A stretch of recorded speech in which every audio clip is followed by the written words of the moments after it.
안녕하세요. 저는 외교부 러시아 담당 과장 이민준입니다. 오늘 여러분께 들려드릴 이야기는 아마 믿기 어려우실 겁니다. 지난 한 달 동안 제가 직접 겪은 일들이거든요. 혹시 러시아 대통령 푸틴이 한국을 두고 정말 체스를 잘 두는 나라라고 말했다는 사실을 아시나요? 전 세계가 지켜보는 가운데 벌어진 일이었습니다. 그런데 이 모든 일의 시작은 제 책상 위에 놓인 빨간 봉투 하나였어요. 그 봉투 안에는 암호명 북극곰이라는 충격적인 내용이 들어 있었습니다. 러시아가 한국에게만 제안한 비밀 협상이었죠. 북극항로라는 새로운 세계 교역로의 독점권을 함께 나누자는 것이었어요. 하지만 문제는 여기서 끝나지 않았습니다. 미국 CIA 요원이 저를 찾아왔고 중국 정보기관은 제 가족을 감시하기 시작했어요. 심지어 외교부 내부에서는 배신자가 정보를 빼돌리고 있었습니다. 일본은 독도 근처에서 군사훈련을 시작했고 러시아는 북한과의 군사협력을 발표하며 한국을 압박했습니다. 모든 것이 한순간에 꼬여버린 상황에서 저는 선택의 기로에 서게 되었어요. 과연 한국은 이 복잡한 국제정치의 체스판에서 어떤 수를 둘 수 있을까요? 그리고 작은 나라 한국이 어떻게 러시아, 미국, 중국, 일본을 모두 만족시키는 기적 같은 해법을 찾아낼 수 있었을까요? 지금부터 그 놀라운 이야기를 들려드리겠습니다. 감독을 구독하고 매일 새로운 소식을 받아보세요. 구독 꾹. 저는 외교부 러시아 담당 과장 이민준입니다. 올해로 35살이 되었고 러시아 지역 전문가로 일한 지는 10년째입니다. 모스크바 대학에서 국제관계학 박사 학위를 받았고 러시아어는 원어민 수준으로 구사합니다. 아내는 러시아인이고 10살 된 아들이 하나 있어요. 오늘은 2024년 12월 셋째 주 월요일입니다. 평소와 다름없이 아침 8시에 정부 서울 청사에 출근했는데 책상 위에 빨간 봉투가 하나 놓여 있었습니다. 기밀 문서를 뜻하는 표시였어요. 발신인은 국정원 러시아 담당 팀장이었습니다. 봉투를 뜯어보니 용지 3장짜리 보고서가 들어 있었습니다. 첫 번째 페이지 상단에는 비밀이라는 분류 표시와 함께 암호명 북극곰이라는 제목이 적혀 있었어요. 내용을 읽어나가면서 저는 점점 놀라지 않을 수 없었습니다. 러시아 정부가 한국과의 비밀 협상을 추진하고 있다는 정보였습니다. 그것도 단순한 경제 협력이 아니라 북극항로 개발에 관한 독점 파트너십 제안이었어요. 북극해의 얼음이 녹으면서 새로운 해상 교통로가 열리고 있는데 러시아가 이 항로의 관리권을 한국과 공유하겠다는 내용이었습니다. 더욱 흥미로운 것은 러시아 측이 제시한 협상 근거였습니다. 보고서에 따르면 러시아는 한국을 신뢰할 수 있는 유일한 파트너로 보고 있다고 했어요. 그 이후로 과거 25년간의 협력 역사를 들고 있었습니다. 구체적으로는 1998년 러시아 경제 위기 때 다른 서방 국가들이 모두 철수했지만 한국 기업들만은 끝까지 남아준 점, 2019년 일본의 수출 규제 때 러시아가 즉시 대안을 제시했던 점 등이 언급되어 있었습니다. 러시아는 이런 상호 신뢰의 역사를 바탕으로 한국과의 전략적 파트너십을 원하고 있었어요. 북극 항로는 단순한 항로가 아닙니다. 기존의 수에즈 운하를 거치는 항로보다 운송 시간을 40%나 단축할 수 있고 아시아와 유럽을 잇는 새로운 물류 대동맥이 될 수 있어요. 특히 우리나라는 동해안을 끼고 있어서 이 항로의 핵심 허브 역할을 할 수 있는 지리적 장점이 있습니다. 하지만 문제가 있었어요. 이 프로젝트가 성사되면 중국을 우회하는 새로운 글로벌 물류망이 만들어지는 건데 이는 필연적으로 미국의 인도태평양 전략과 충돌할 수밖에 없었습니다. 또한 중국도 가만히 있지 않을 것이 분명했어요. 저는 급히 차관에게 보고했습니다. 차관은 이 문제의 민감성을 즉시 파악하고 대책회의를 소집했어요. 회의실에는 동북아시아 국장, 경제외교국장, 그리고 청와대 국가안보실에서 파견된 참사관까지 참석했습니다. 회의에서 나온 결론은 신중하게 접근해야 한다는 것이었습니다. 러시아의 제안은 매력적이지만 한미동맹과 한중관계에 미칠 파장을 면밀히 검토해야 했어요. 저에게는 러시아 측의 진위를 파악하고 구체적인 협상 조건을 알아오라는 임무가 주어졌습니다. 사무실로 돌아와 러시아 대사관에 전화를 걸었습니다. 정무참사관과 통화하여 비공식 면담을 요청했어요. 그는 조금 놀라는 듯했지만 곧 내일 오후 3시에 만나자고 했습니다. 장소는 용산구의 한 조용한 카페였어요. 그날 밤 집에 돌아가서도 계속 생각이 났습니다. 러시아가 왜 하필 이 시점에 이런 제안을 해온 것일까요? 우크라이나 전쟁으로 서방과의 관계가 최악인 상황에서 한국에게 손을 내미는 이유가 무엇일까요? 아내 나타샤에게 조심스럽게 물어봤습니다. 요즘 러시아 본국 분위기가 어떤지 말이에요. 그녀는 한국이 러시아에게 특별한 의미가 있다고 했습니다. 직접적인 군사 지원을 하지 않으면서도 관계를 완전히 끊지 않은 유일한 서방 국가라는 거예요. 다음 날 오후 3시 용산구 한남동의 작은 카페에서 러시아 대사관, 정무참사관 알렉산드르 페트로프와 만났습니다. 그는 50대 초반의 키 큰 남자로 한국에서 근무한 지 3년째라고 했어요. 한국어도 제법 능숙했습니다. 페트로프는 커피를 주문한 후 바로 본론으로 들어갔습니다. 북극곰 프로젝트에 대해 이미 알고 있다는 듯이 말했어요. 러시아 정부가 한국을 특별한 파트너로 생각하고 있다면서 그 이유를 설명해 주겠다고 했습니다. 그의 설명에 따르면 모든 것은 1998년부터 시작되었다고 해요. 그해 8월 러시아가 경제 위기로 완전히 무너졌을 때의 일이었습니다. 루블화가 하루 만에 3분의 1로 폭락하고 은행들이 줄줄이 문을 닫았죠. 서방 국가들은 모두 등을 돌렸습니다. 미국 기업들은 하루 만에 사무실을 정리하고 떠났고 독일과 프랑스 회사들도 마찬가지였어요. 일본 기업들은 더욱 빨랐습니다. 도요타와 혼다는 물론이고 소니, 도시바까지 모든 일본 기업이 서둘러 철수했다고 합니다. 하지만 한국만은 달랐다는 거예요. 삼성, 현대, LG, 대우 등 주요 한국 기업들이 오히려 더 많은 투자를 했다고 했습니다. 삼성은 모스크바 지사를 확장했고 현대는 자동차 공장 건설을 계속했어요. LG는 가전제품 판매망을 늘렸고 대우는 건설 프로젝트를 포기하지 않았습니다. 페트로프는 당시 모스크바에서 근무했던 한국 기업 임직원들의 이야기를 들려주었어요. 그들은 본사의 철수 지시에도 불구하고 러시아 직원들과 함께 버텼다고 합니다. 심지어 급여가 몇 달씩 밀려도 포기하지 않았다는 거예요. 특히 인상적이었던 것은 한국 과자와 라면이 러시아 사람들에게 위로가 되었다는 이야기였습니다. 초코파이, 새우깡, 신라면 같은 제품들이 경제 위기로 절망에 빠진 러시아인들에게 작은 희망이 되었다고 해요. 가격도 저렴하면서 맛도 좋아서 서민들 사이에서 큰 인기를 끌었습니다. 이런 일들이 러시아 정부 고위층에게 깊은 인상을 남겼다고 페트로프는 말했어요. 특히 푸틴 대통령이 이 점을 자주 언급한다는 겁니다. 어려울 때 함께한 진정한 친구라는 표현을 쓴다고 했어요. 2019년의 일도 마찬가지였습니다. 일본이 한국에 대해 반도체 소재 수출 규제를 발표했을 때 러시아는 하루 만에 대안을 제시했어요. 고순도 불화수소와 포토레지스트를 공급하겠다고 나선 겁니다. 비록 한국이 이를 정중히 거절하고 자체 기술 개발을 선택했지만 러시아의 신속한 지원 의사는 깊은 인상을 남겼다고 합니다. 페트로프는 최근 우크라이나 사태에서의 한국 정부 대응도 언급했어요.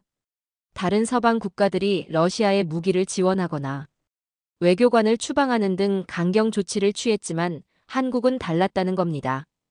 제재에는 동참했지만 직접적인 무기 지원은 거부했고 외교 채널도 유지했다는 거예요. 저는 왜 러시아가 중국이 아닌 한국을 선택했는지 물어봤습니다. 페트로프의 대답은 명확했어요. 중국은 협력 상대이기도 하지만 잠재적 경쟁자이기도 하다는 겁니다.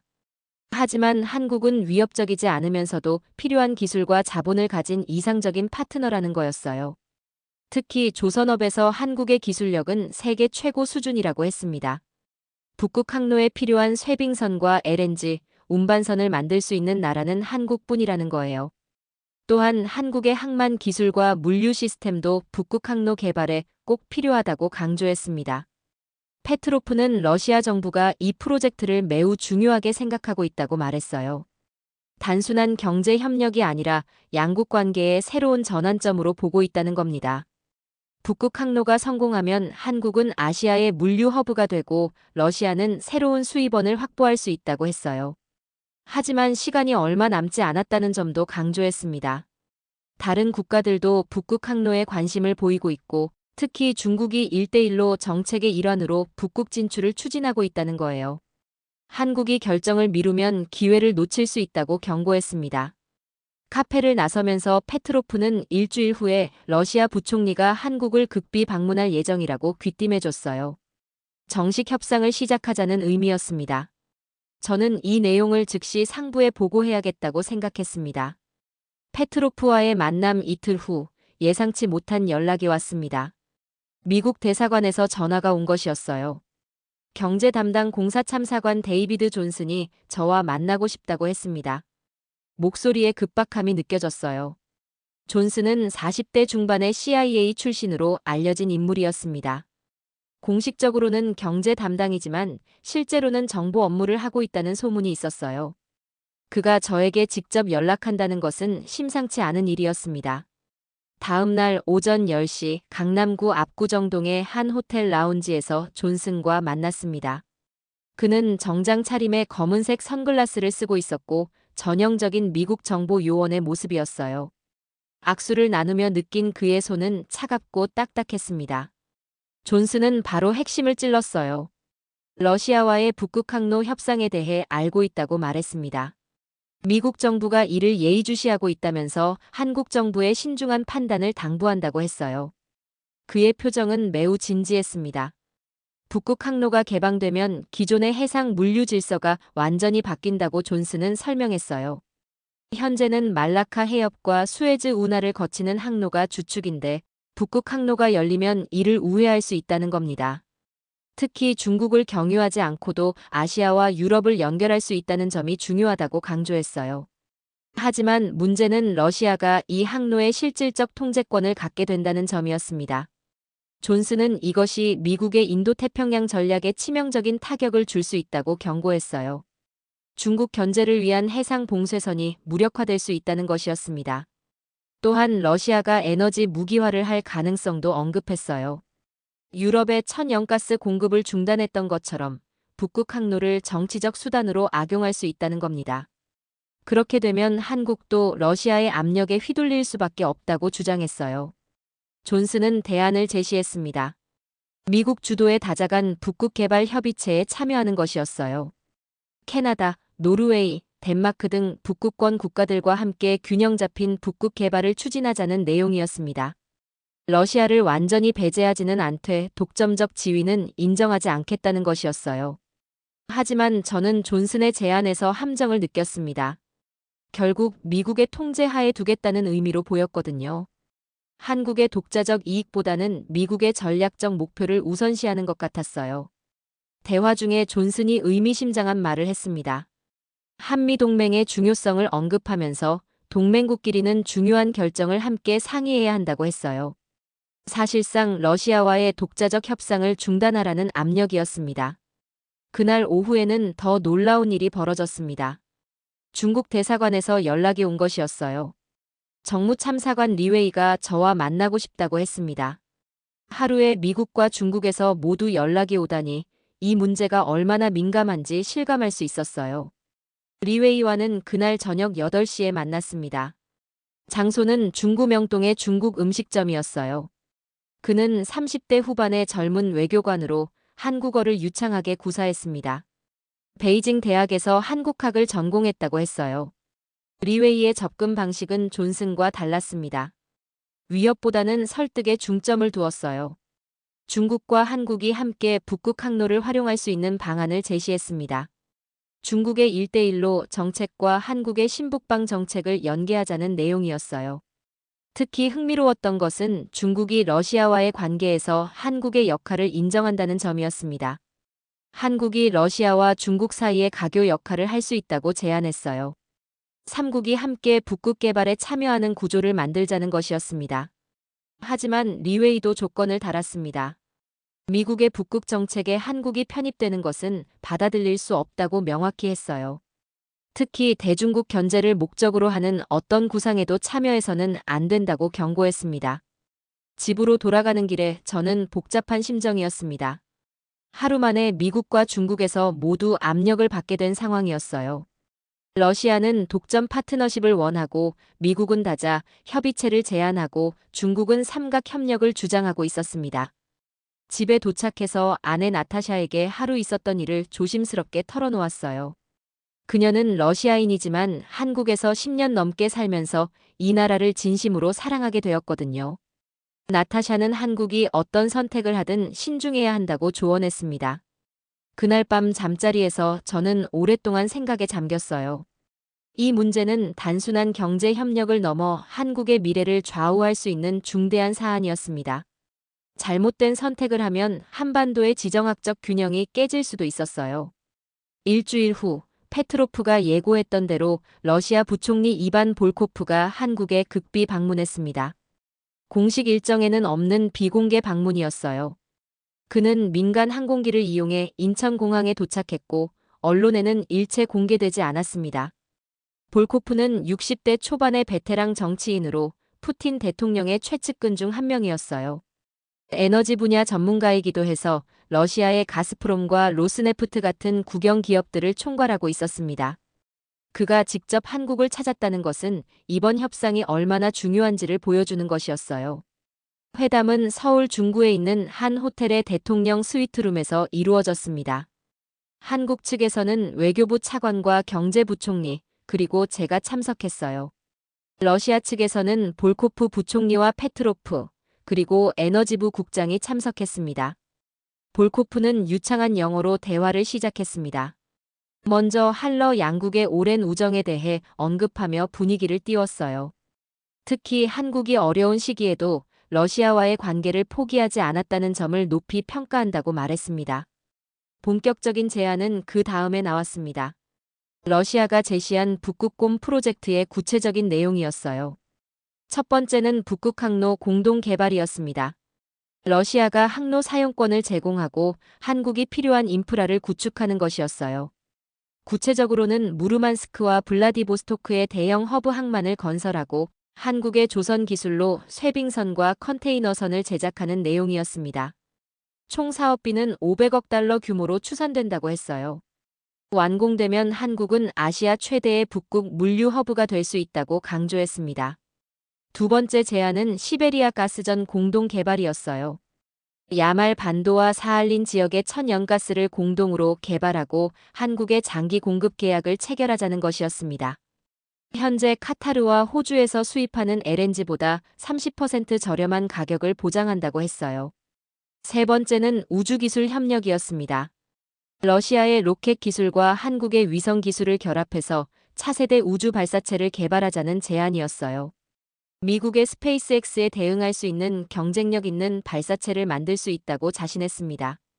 마지막으로는 원자력 기술 협력이 있었어요. 러시아의 원자로 기술과 한국의 원전 건설 기술을 결합해서 제3국에 수출하자는 내용이었습니다. 특히 중동과 동남아시아 시장에서 큰 성과를 거둘 수 있을 것이라고 전망했어요. 볼코프는 이 모든 제안을 패키지로 묶어서 신한러 파트너십이라고 명명했습니다. 단순한 경제 협력을 넘어 전략적 동반자 관계를 구축하자는 것이었어요. 성공하면 한국이 지칠 수준의 해양 강국이 될 수 있다고 장담했습니다. 하지만 조건도 있었습니다. 볼코프는 조심스럽게 말을 꺼냈어요. 미국의 대중국 포위망에서 한국이 중립적 입장을 유지해달라는 것이었습니다. 직접적으로 중국을 도우라는 것은 아니지만 미국의 압력에 일방적으로 동조하지는 말아달라는 부탁이었어요. 특히 대만 문제에서 한국이 신중한 입장을 유지해달라고 요청했습니다. 만약 대만 해협에서 분쟁이 발생하면 한국이 미군 기지 사용을 허용하지 않기를 바란다는 것이었어요. 이는 사실상 한미동맹의 근간을 흔드는 요구였습니다. 또 다른 조건은 사드 배치와 관련된 것이었어요. 추가적인 사드 시스템 배치를 하지 않겠다는 약속을 요구했습니다. 기존에 배치된 것은 인정하지만 더 이상의 확장은 없어야 한다는 것이었어요. 저는 이런 조건들이 현실적으로 받아들이기 어렵다고 판단했습니다. 한미동맹은 한국 안보의 핵심 축인데 이를 흔들 수는 없었거든요. 하지만 러시아의 제안 자체는 매우 매력적이었어요. 경제적 이익만 봐도 엄청난 규모였습니다. 회담은 5시간 동안 계속되었습니다. 볼코프는 한국 정부의 신중한 검토를 요청하면서 답변을 한 달 내에 달라고 했어요. 너무 오래 기다리면 다른 국가들이 끼어들 수 있다고 경고하기도 했습니다. 회담이 끝난 후 저는 복잡한 심정이었어요. 러시아의 제안은 한국을 동북아의 물류 허브로 만들어줄 수 있는 천재일우의 기회였습니다. 하지만 그 대가로 요구하는 것들은 한국의 외교 정책을 근본적으로 바꿔야 하는 것들이었어요. 그날 밤 외교부에서 긴급 회의가 열렸습니다. 차관은 이 문제를 대통령에게 직접 보고해야 한다고 했어요. 한국의 미래가 걸린 중대한 결정이라는 것이었습니다. 저에게는 미국과 중국의 반응을 예측하고 대응 방안을 마련하라는 지시가 내려졌어요. 집으로 돌아가는 길에 저는 이 모든 상황이 얼마나 복잡한지 실감했습니다. 러시아의 제안을 받아들이면 미국과의 관계가 악화될 것이고 거부하면 천재일우의 기회를 놓칠 수 있었어요. 정말 어려운 선택의 기로에 서 있었습니다. 볼코프와의 회담 이틀 후 충격적인 사실을 발견했습니다. 외교부 내부에서 기밀 정보가 새어나가고 있었던 것이에요. 그것도 미국 측에 실시간으로 전달되고 있다는 정황을 포착했습니다. 발견 과정은 우연이었어요. 그날 오후 존슨으로부터 다시 연락이 왔는데 그가 언급한 내용 중에 볼코프와의 회담에서만 나온 구체적인 숫자들이 포함되어 있었거든요. 500억 달러 규모 30% 할인 가격 같은 세부 사항들이었습니다. 이런 정보는 회담 참석자 6명만 알 수 있는 내용이었어요. 한국 측 3명, 러시아 측 3명 외에는 누구도 알 수 없는 것들이었습니다.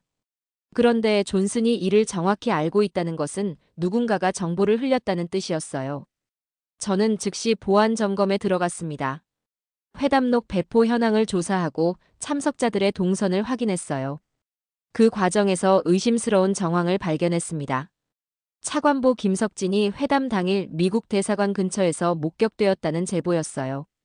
김석진은 50대 중반의 베테랑 외교관으로 미국 담당 업무를 15년간 해온 인물이었습니다. 하버드 대학교에서 국제관계학 박사 학위를 받았고 미국 내 인맥이 넓기로 유명했어요. 겉으로는 매우 신중하고 원칙적인 사람으로 통했습니다. 하지만 자세히 조사해보니 의심스러운 점들이 나왔어요. 최근 몇 달간 김석진이 미국 대사관 관계자들과 자주 만났다는 기록이 있었습니다. 공식적으로는 업무 협의라고 되어 있었지만 횟수가 비정상적으로 많았어요. 더 결정적인 증거는 김석진의 휴대폰 통화 기록이었습니다. 볼코프와의 회담이 끝난 직후 그가 미국 번호로 긴 통화를 했다는 것이 확인되었어요. 시간도 정확히 일치했습니다. 회담이 오후 6시에 끝났는데 그는 6시 30분에 15분간 통화를 했더군요. 저는 이 사실을 차관에게 즉시 보고했습니다. 차관은 매우 심각하게 받아들였어요. 만약 김석진이 정말 정보를 흘렸다면 이는 단순한 규정 위반이 아니라 국가기밀 유출 사안이라고 했습니다. 즉시 내사를 시작하라는 지시가 내려왔어요. 그런데 더 큰 문제가 생겼습니다. 그날 저녁 아내 나타샤에게서 이상한 연락이 온 것이었어요. 나타샤는 러시아 문화원에서 한국어 강사로 일하고 있었는데 그곳에 중국인이 찾아와서 저에 대해 묻고 다녔다는 겁니다. 그 중국인은 자신을 무역업체 직원이라고 소개했지만 질문 내용이 이상했다고 나타샤가 말했어요. 제가 언제 출근하고 언제 퇴근하는지, 주말에는 어디서 시간을 보내는지, 아들은 어느 학교에 다니는지 등을 물어봤다는 겁니다. 나타샤는 당연히 대답하지 않았지만 불안감을 느꼈다고 했어요. 그 사람이 나갈 때 러시아어로 전화통화를 하는 것을 들었는데 내용이 심상치 않았다고 합니다. 제 이름과 함께 뭔가 계획에 대해 이야기하고 있었다는 거예요.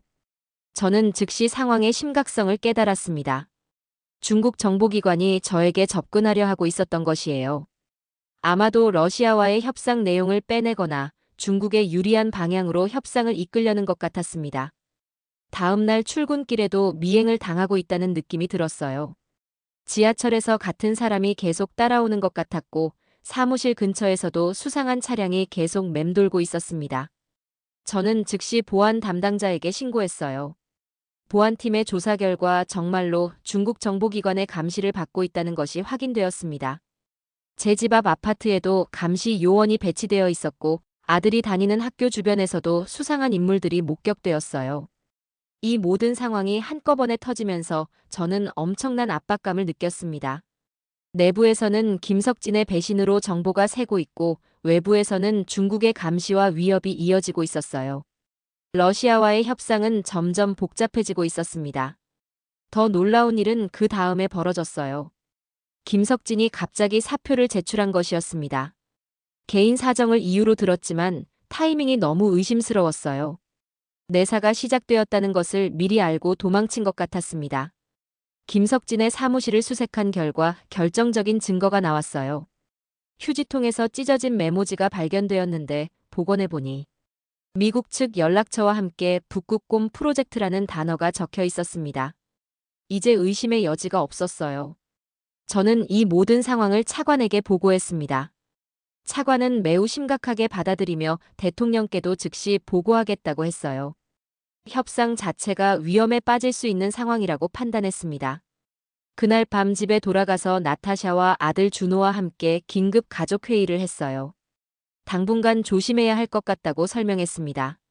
나타샤는 러시아로 잠시 피해 있겠다고 했지만 저는 그것도 위험할 수 있다고 판단했어요. 결국 가족의 안전을 위해 경호를 요청하기로 했습니다. 국정원에서 파견된 경호원들이 24시간 저희 가족을 보호하게 되었어요. 이런 상황에서 과연 러시아와의 협상을 계속 진행할 수 있을지 의문이 들었습니다. 김석진의 배신이 드러난 지 3일 후 모든 상황을 뒤바꿀 충격적인 뉴스가 전해졌습니다. 러시아가 갑자기 북한과의 군사 협력을 대폭 확대한다고 발표한 것이었어요. 푸틴 대통령이 직접 평양을 방문해서 김정은 위원장과 포괄적 전략 동반자 협정을 체결하겠다고 선언했습니다. 이 뉴스는 오전 9시 러시아 국영 방송을 통해 전 세계에 보도되었어요. 북한의 최신 무기 기술을 제공하고 경제 제재 우회를 도와주며 심지어 핵기술 협력까지 논의하겠다는 내용이었습니다. 한국 정부로서는 받아들이기 어려운 발표였어요. 저는 즉시 이것이 한국에 대한 압박 카드라는 것을 깨달았습니다. 러시아가 북극곰 프로젝트에 대한 한국의 답변을 재촉하기 위해 의도적으로 북한 카드를 꺼낸 것이었어요. 하지만 이것이 진짜 카드인지 블러핑인지 판단하기 어려웠습니다. 오후에 페트로프로부터 긴급 연락이 왔어요. 러시아 대사관에서 즉시 만나자고 했습니다. 그의 목소리에는 평소와 다른 긴장감이 느껴졌어요. 저는 상황의 심각성을 느끼고 바로 대사관으로 향했습니다. 페트로프는 저를 보자마자 사과부터 했어요. 북한 발표가 한국을 겨냥한 것이 아니라고 해명했습니다. 하지만 그의 표정에서는 확신이 느껴지지 않았어요. 오히려 그도 본국의 갑작스러운 결정에 당황하고 있는 것 같았습니다. 페트로프는 이것이 미국의 압박에 대한 러시아의 대응이라고 설명했어요. 한국이 너무 오래 결정을 미루고 있는 사이에 미국과 중국의 개입이 심해졌다는 것이었습니다. 특히 김석진을 통한 정보 유출이 러시아 정부를 크게 분노하게 했다고 했어요. 하지만 진짜 의도는 따로 있었습니다. 페트로프는 조심스럽게 말을 꺼냈어요.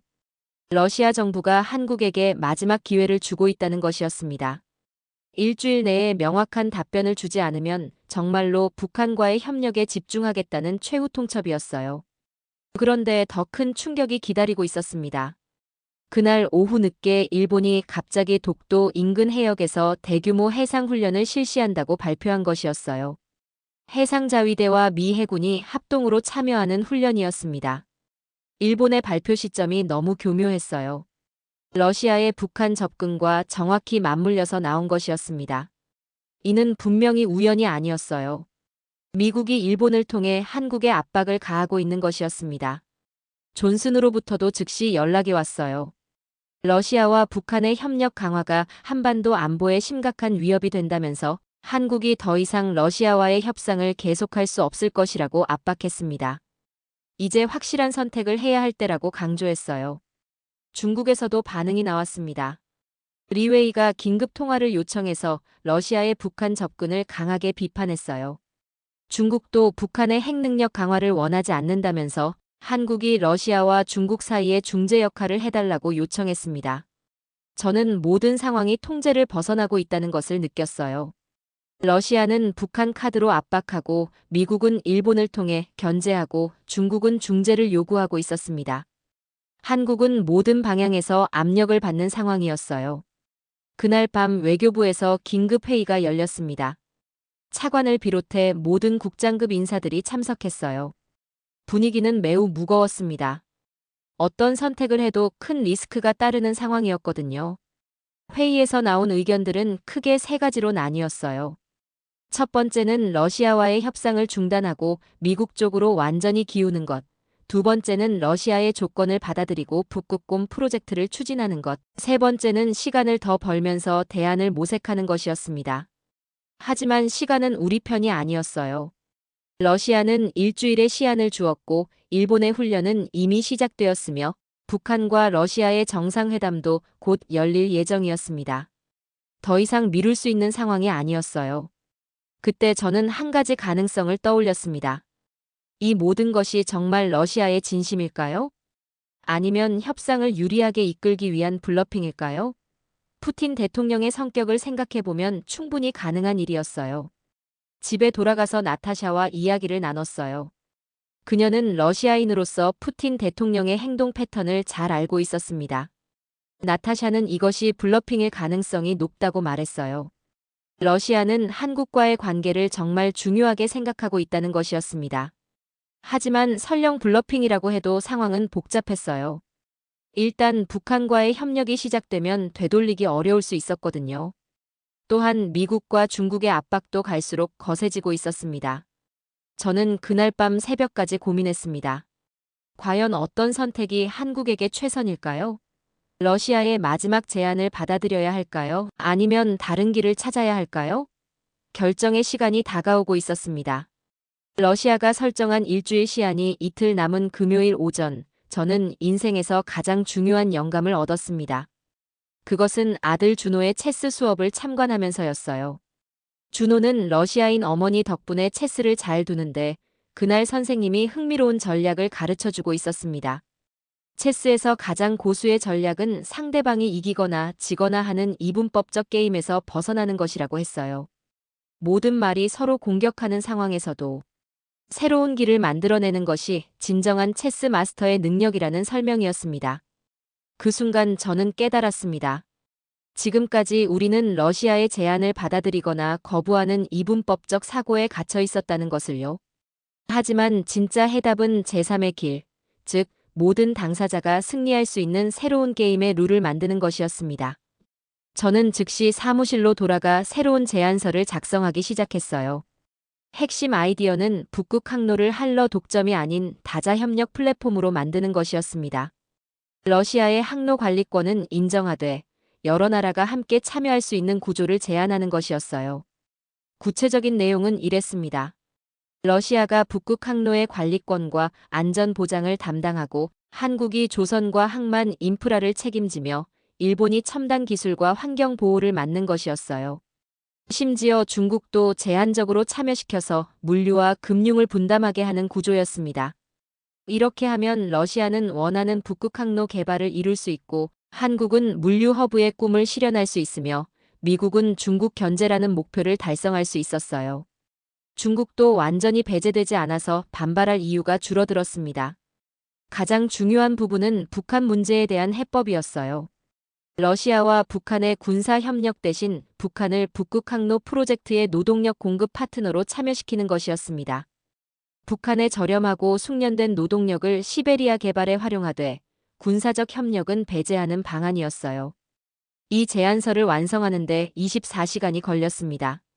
토요일 밤새도록 작업해서 일요일 오전에 차관에게 보고했어요. 차관은 처음에는 너무 복잡하다며 우려를 표했지만 자세히 검토한 후에는 획기적인 아이디어라고 평가했습니다. 월요일 오전 대통령께 직접 보고하는 자리가 마련되었어요. 저는 평생 처음으로 대통령과 1대1로 마주 앉게 되었습니다. 긴장되었지만 최선을 다해 제안 내용을 설명했어요. 대통령은 제 설명을 끝까지 들으신 후 날카로운 질문을 하셨습니다. 러시아가 이런 다자 협력을 받아들일 이유가 있겠느냐는 것이었어요. 독점 파트너십을 원하는 러시아가 왜 다른 나라들과 나눠 가지려 하겠느냐는 지적이었습니다. 저는 러시아의 진짜 목표가 무엇인지 분석해서 답변했어요. 러시아는 단순히 경제적 이익보다는 국제적 고립에서 벗어나는 것이 더 중요하다고 판단했습니다. 다자 협력을 통해 러시아가 다시 국제사회의 일원이 될 수 있다면 충분히 매력적인 제안이 될 것이라고 설명했어요. 대통령은 고민하시더니 이 제안을 러시아에 전달해보라고 지시하셨습니다. 하지만 조건이 있었어요. 만약 러시아가 거부하면 즉시 협상을 중단하고 미국과의 협력에 집중하겠다는 최후 통첩도 함께 전달하라는 것이었습니다. 그날 오후 페트로프에게 긴급 연락을 취했어요. 새로운 제안이 있다며 즉시 만나자고 했습니다. 페트로프는 놀라면서도 호기심을 보였어요. 시간이 촉박한 상황에서 한국이 새로운 카드를 꺼낸 것에 대해 궁금해했습니다. 그날 저녁 8시 다시 용산구의 그 카페에서 페트로프와 만났어요. 저는 새로운 제안서를 그에게 건네주며 자세히 설명했습니다. 처음에 페트로프는 의아한 표정을 지었지만 내용을 파악할수록 표정이 밝아졌어요. 특히 북한을 군사적이 아닌 경제적 파트너로 활용한다는 아이디어에 큰 관심을 보였습니다. 이렇게 하면 러시아도 북한과의 관계를 유지하면서도 국제적 비난을 피할 수 있다는 것이었어요. 게다가 다자 협력을 통해 국제적 고립에서도 벗어날 수 있었습니다. 페트로프는 즉시 본국에 보고하겠다고 약속했어요. 하지만 시간이 부족하다는 점을 걱정했습니다. 러시아 정부의 결정을 받는데 최소 3일은 걸릴 것 같다고 했거든요. 저는 한국 정부의 최후 통첩도 전달했습니다. 이번 주 금요일까지 답변을 주지 않으면 모든 협상을 중단하겠다는 내용이었어요. 페트로프는 긴장한 표정으로 고개를 끄덕였습니다. 그 다음 이틀 동안은 정말 숨막히는 시간이었어요. 러시아 내부에서 경론이 벌어지고 있다는 소식이 들려왔습니다. 강경파는 한국의 제안을 거부하고 북한과의 협력을 강화하자고 주장했고, 온건파는 다자 협력의 가능성을 검토해보자고 했다는 것이었어요. 목요일 밤늦게 결정적인 소식이 전해졌습니다. 푸틴 대통령이 직접 한국의 제안을 검토하고 있다는 것이었어요.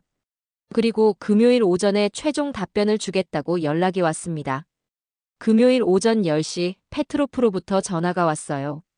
크렘린에서 긴급 화상회의를 하자는 제안이었습니다. 러시아 측에서는 볼코프 부총리가, 한국 측에서는 제가 참석하는 직통 연결이었어요. 금요일 오전 10시 정각 외교부 회의실에서 크렘린과의 화상회의가 시작되었습니다. 화면에는 볼코프 부총리와 페트로프, 그리고 몇 명의 러시아 고위 관계자들이 보였어요. 한국 측에서는 차관과 제가 참석했습니다. 볼코프의 첫 마디는 의외였어요. 한국의 제안이 매우 창의적이라며 높이 평가한다고 했습니다. 특히 모든 당사자가 승리할 수 있는 구조를 만든 점이 인상적이라고 언급했어요. 러시아 정부 내부에서도 큰 관심을 끌었다고 했습니다. 하지만 몇 가지 조건이 있다고 했어요. 첫째는 러시아가 북극 항로의 최종 관리권을 갖는다는 점을 명확히 해달라는 것이었습니다. 다자 협력이라고 해도 러시아의 주도권은 인정되어야 한다는 것이었어요. 둘째는 중국의 참여 범위를 제한해달라는 요청이었습니다.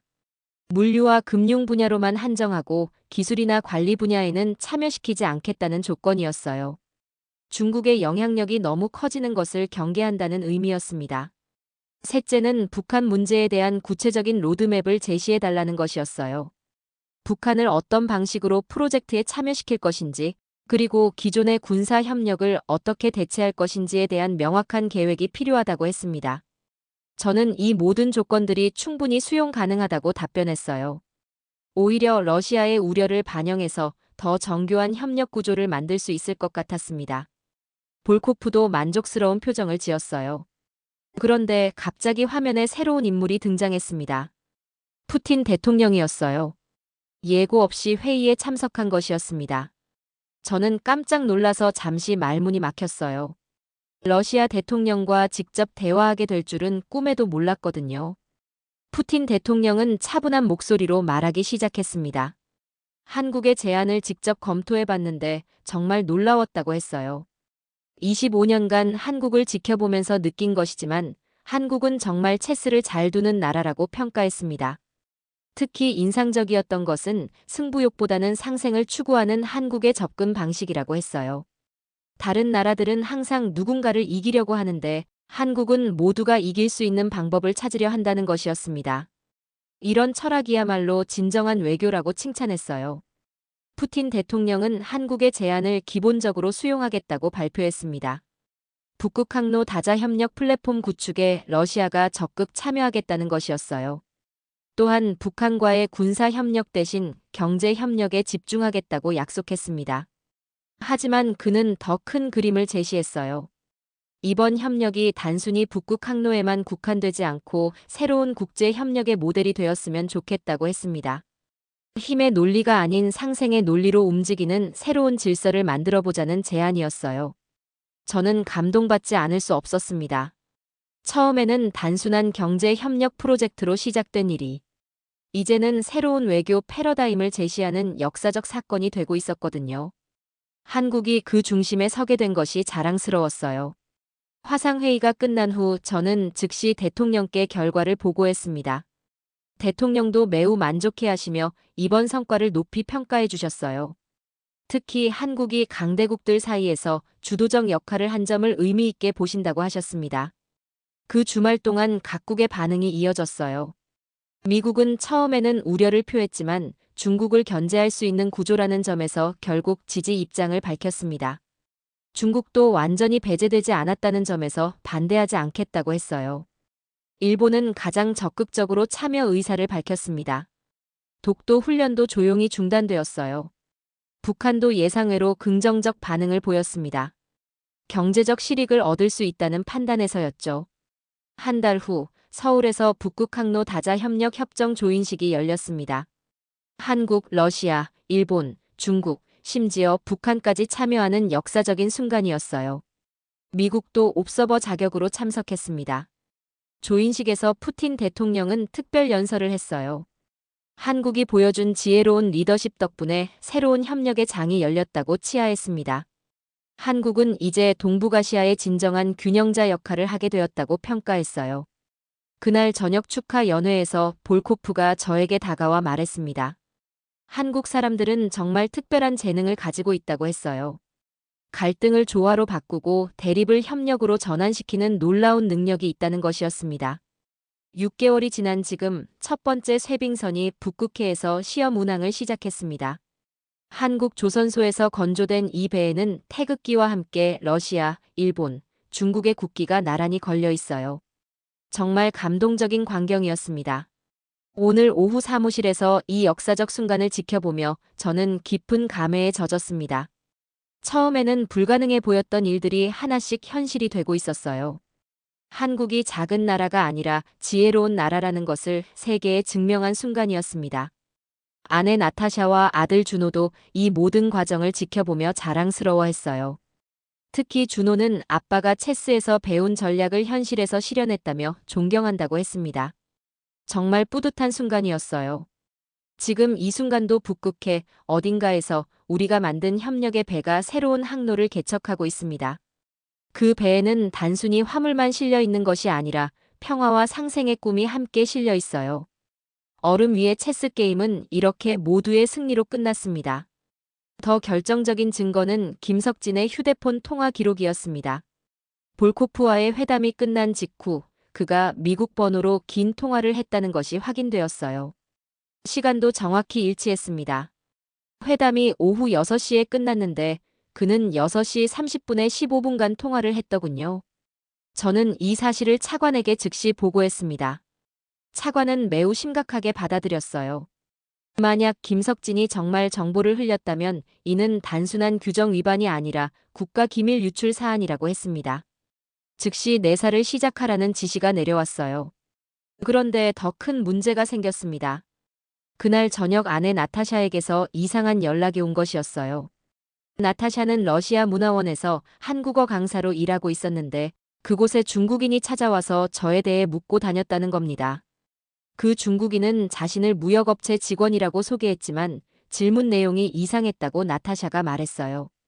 제가 언제 출근하고 언제 퇴근하는지, 주말에는 어디서 시간을 보내는지, 아들은 어느 학교에 다니는지 등을 물어봤다는 겁니다. 나타샤는 당연히 대답하지 않았지만 불안감을 느꼈다고 했어요.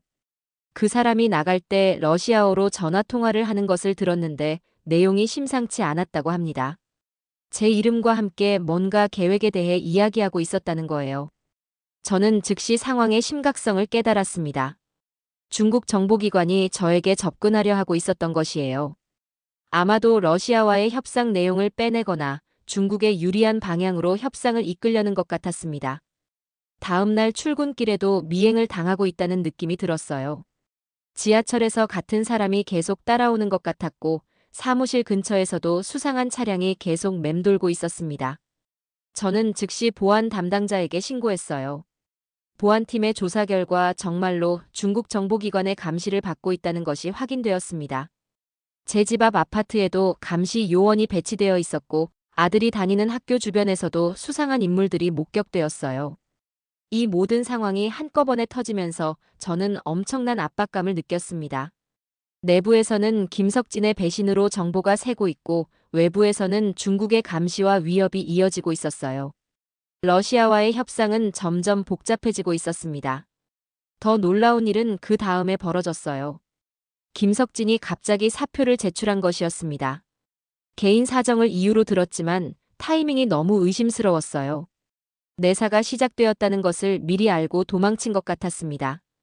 김석진의 사무실을 수색한 결과 결정적인 증거가 나왔어요. 휴지통에서 찢어진 메모지가 발견되었는데 복원해보니 미국 측 연락처와 함께 북극곰 프로젝트라는 단어가 적혀 있었습니다.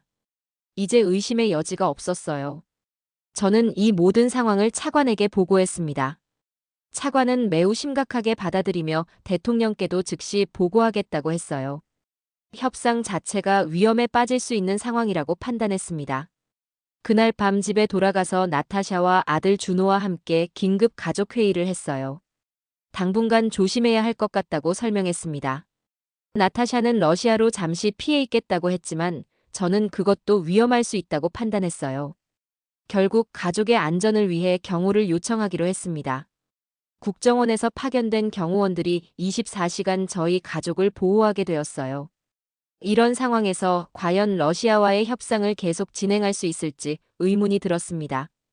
김석진의 배신이 드러난 지 3일 후 모든 상황을 뒤바꿀 충격적인 뉴스가 전해졌습니다.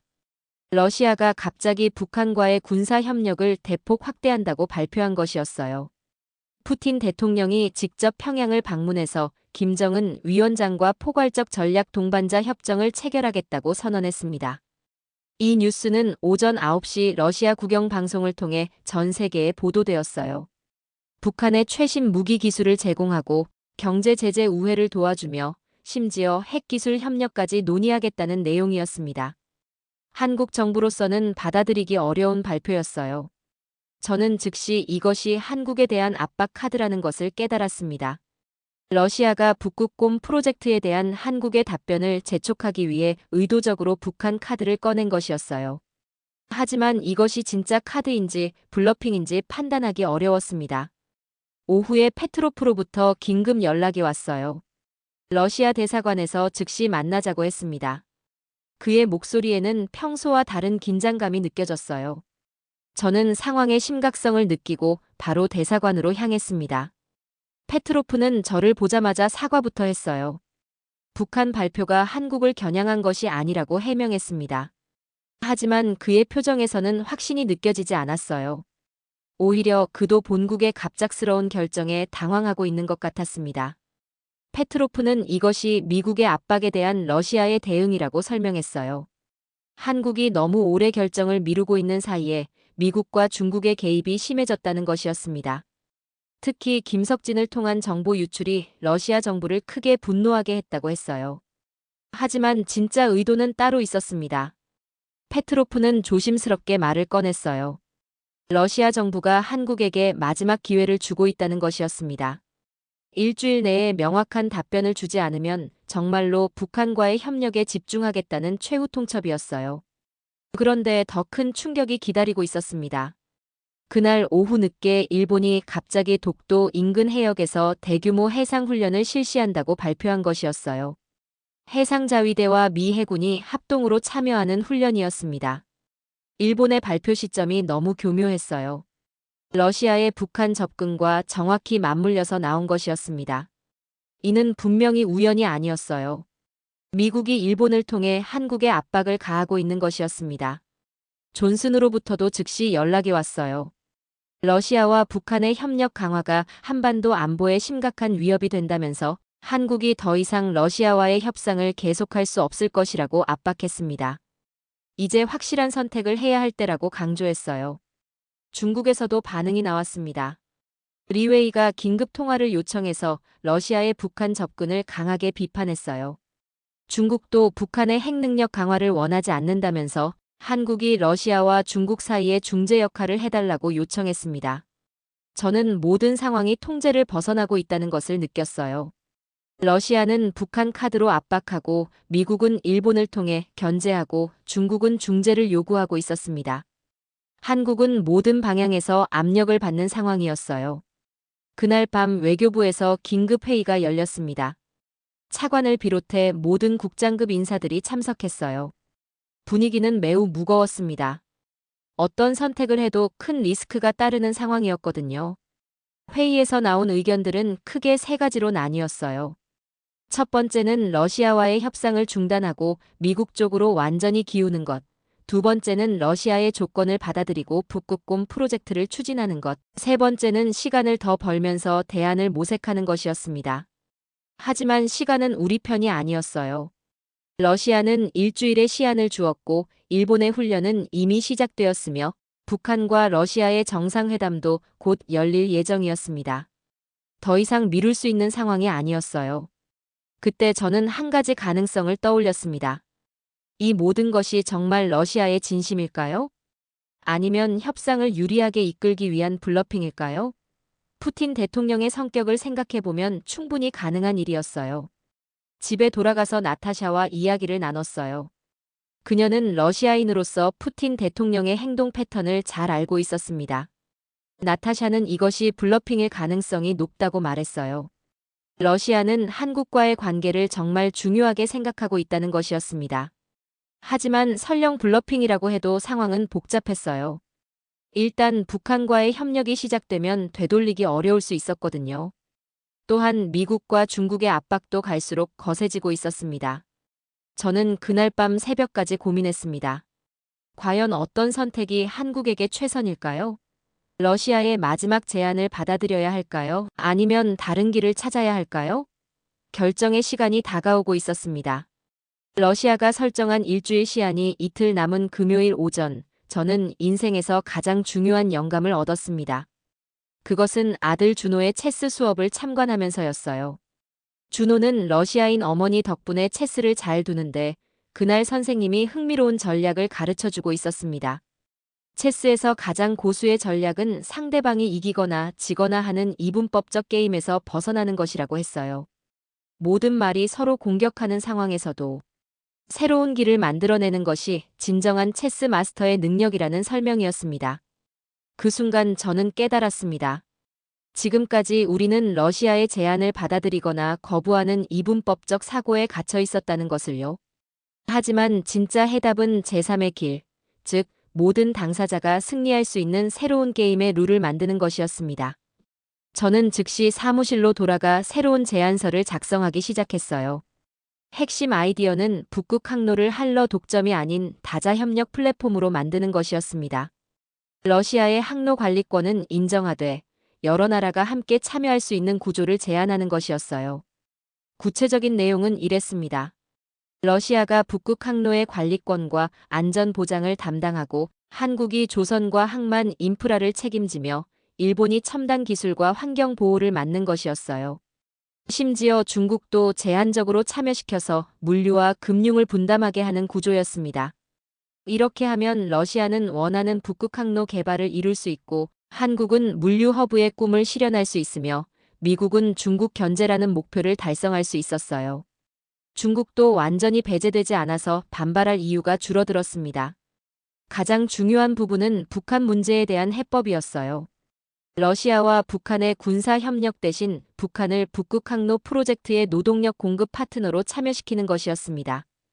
북한의 저렴하고 숙련된 노동력을 시베리아 개발에 활용하되 군사적 협력은 배제하는 방안이었어요. 이 제안서를 완성하는데 24시간이 걸렸습니다. 토요일 밤새도록 작업해서 일요일 오전에 차관에게 보고했어요. 차관은 처음에는 너무 복잡하다며 우려를 표했지만 자세히 검토한 후에는 획기적인 아이디어라고 평가했습니다. 월요일 오전 대통령께 직접 보고하는 자리가 마련되었어요. 저는 평생 처음으로 대통령과 1대1로 마주 앉게 되었습니다. 긴장되었지만 최선을 다해 제안 내용을 설명했어요. 대통령은 제 설명을 끝까지 들으신 후 날카로운 질문을 하셨습니다. 러시아가 이런 다자 협력을 받아들일 이유가 있겠느냐는 것이었어요. 독점 파트너십을 원하는 러시아가 왜 다른 나라들과 나눠 가지려 하겠느냐는 지적이었습니다. 저는 러시아의 진짜 목표가 무엇인지 분석해서 답변했어요. 러시아는 단순히 경제적 이익보다는 국제적 고립에서 벗어나는 것이 더 중요하다고 판단했습니다. 다자 협력을 통해 러시아가 다시 국제사회의 일원이 될 수 있다면 충분히 매력적인 제안이 될 것이라고 설명했어요. 대통령은 고민하시더니 이 제안을 러시아에 전달해보라고 지시하셨습니다. 하지만 조건이 있었어요.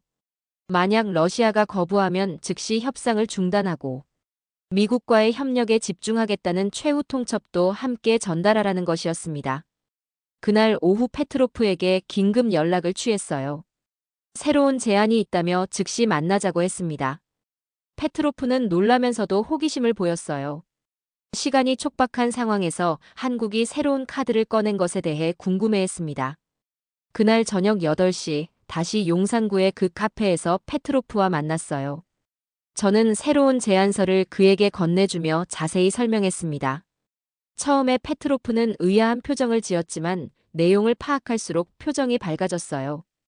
특히 북한을 군사적이 아닌 경제적 파트너로 활용한다는 아이디어에 큰 관심을 보였습니다. 이렇게 하면 러시아도 북한과의 관계를 유지하면서도 국제적 비난을 피할 수 있다는 것이었어요. 게다가 다자 협력을 통해 국제적 고립에서도 벗어날 수 있었습니다. 페트로프는 즉시 본국에 보고하겠다고 약속했어요. 하지만 시간이 부족하다는 점을 걱정했습니다. 러시아 정부의 결정을 받는데 최소 3일은 걸릴 것 같다고 했거든요. 저는 한국 정부의 최후 통첩도 전달했습니다. 이번 주 금요일까지 답변을 주지 않으면 모든 협상을 중단하겠다는 내용이었어요. 페트로프는 긴장한 표정으로 고개를 끄덕였습니다. 그 다음 이틀 동안은 정말 숨막히는 시간이었어요. 러시아 내부에서 경론이 벌어지고 있다는 소식이 들려왔습니다. 강경파는 한국의 제안을 거부하고 북한과의 협력을 강화하자고 주장했고, 온건파는 다자 협력의 가능성을 검토해보자고 했다는 것이었어요. 목요일 밤늦게 결정적인 소식이 전해졌습니다. 푸틴 대통령이 직접 한국의 제안을 검토하고 있다는 것이었어요. 그리고 금요일 오전에 최종 답변을 주겠다고 연락이 왔습니다. 금요일 오전 10시 페트로프로부터 전화가 왔어요.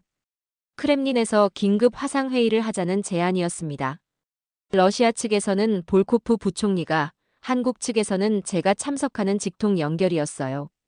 금요일 오전 10시 정각 외교부 회의실에서 크렘린과의 화상회의가 시작되었습니다. 화면에는 볼코프 부총리와 페트로프, 그리고 몇 명의 러시아 고위 관계자들이 보였어요. 한국 측에서는 차관과 제가 참석했습니다. 볼코프의 첫 마디는 의외였어요. 한국의 제안이 매우 창의적이라며 높이 평가한다고 했습니다. 특히 모든 당사자가 승리할 수 있는 구조를 만든 점이 인상적이라고 언급했어요. 러시아 정부 내부에서도 큰 관심을 끌었다고 했습니다. 하지만 몇 가지 조건이 있다고 했어요. 첫째는 러시아가 북극 항로의 최종 관리권을 갖는다는 점을 명확히 해달라는 것이었습니다. 다자 협력이라고 해도 러시아의 주도권은 인정되어야 한다는 것이었어요. 둘째는 중국의 참여 범위를 제한해달라는 요청이었습니다. 물류와 금융 분야로만 한정하고 기술이나 관리 분야에는 참여시키지 않겠다는 조건이었어요. 중국의 영향력이 너무 커지는 것을 경계한다는 의미였습니다. 셋째는 북한 문제에 대한 구체적인 로드맵을 제시해달라는 것이었어요. 북한을 어떤 방식으로 프로젝트에 참여시킬 것인지, 그리고 기존의 군사 협력을 어떻게 대체할 것인지에 대한 명확한 계획이 필요하다고 했습니다. 저는 이 모든 조건들이 충분히 수용 가능하다고 답변했어요. 오히려 러시아의 우려를 반영해서 더 정교한 협력 구조를 만들 수 있을 것 같았습니다. 볼코프도 만족스러운 표정을 지었어요. 그런데 갑자기 화면에 새로운 인물이 등장했습니다. 푸틴 대통령이었어요. 예고 없이 회의에 참석한 것이었습니다. 저는 깜짝 놀라서 잠시 말문이 막혔어요. 러시아 대통령과 직접 대화하게 될 줄은 꿈에도 몰랐거든요. 푸틴 대통령은 차분한 목소리로 말하기 시작했습니다.